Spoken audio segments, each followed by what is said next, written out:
दोस्तों, रंजीता अपने कमरे में सो रही थी। उसका अंग देखकर उसके बेटे ने कुछ ऐसा कर दिया जिसे वह देखकर दंग रह गई। संगीता के घर पर रंजीता के अलावा एक बेटा भी रहता था जो कि पढ़ाई करता था। रंजीता का पति सऊदी में नौकरी करते थे, तो वह साल भर में एक बार ही अपने आप से मिलने आता था। रंजीता और उसका बेटा पवन दोनों खूब मज़े से रहते थे। किसी भी चीज़ की कोई भी कमी नहीं थी। जब जिंदगी खुशहाल होती है तो चेहरा भी खिला खिला सा रहता है, और जिन लोगों को चिंता रहती है उनका चेहरा भी मायूस रहता है, और भी जवानी में भी बूढ़े नज़र आने लगते हैं। संजीता अपने घर में बहुत खुश थी। वह अभी जवान व खूबसूरत थी। वह अपने बहुत खुले मिजाज की औरत, अगर किसी की कमी थी तो वह अपनी पति, क्योंकि उसका पति काम के सिलसिले से बाहर रहता था। साल भर इंतज़ार करने के बाद एक बार ही आप आते थे।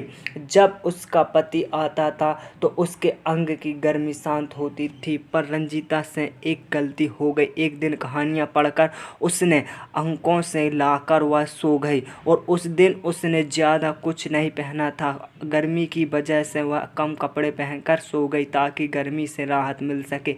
गलती से रंजीता का कपड़ा ऊपर की तरफ चला गया, और जिसकी वजह से उसकी टांगें खुल गई थी। उसी दिन रंजीता का बेटा पवन अपने दोस्त की पार्टी में गया था, और वह भाई बोल कर गया था मैं लेट आऊँगा। रात को 9 बजे ही रात में खाना खाकर रंजीता अपने कमरे में आराम से सो गई। गर्मी की वजह से रंजीता दरवाज़ा बंद नहीं करती थी ताकि सामने से हल्की हवा आ सके, और उसने घर का मेन डोर को सजा कर रखा था। अंदर से कुंडी नहीं लगाई थी ताकि वह अपने आए तो रंजीता को कूद कर दरवाज़ा ना खोलना पड़े, आराम से सो सके। पवन करीब 11 बजे रात को आया। उसने शराब पी भी रखी थी, और जब उसने अपनी माँ के कमरे में झांक कर देखा तो वो सो चुकी थी, पर उसकी नाइटी जागों के ऊपर थी, इसीलिए जब साफ साफ दिखाई दे रहा था। तो रंजीता की एक आदत, वह हमेशा अपने कमरे की लाइट ऑन करके सोती थी। पवन अपनी माँ के कमरे में गया तो अपनी माँ को इस हालात में देखकर उसके अंदर की आग भड़क गई।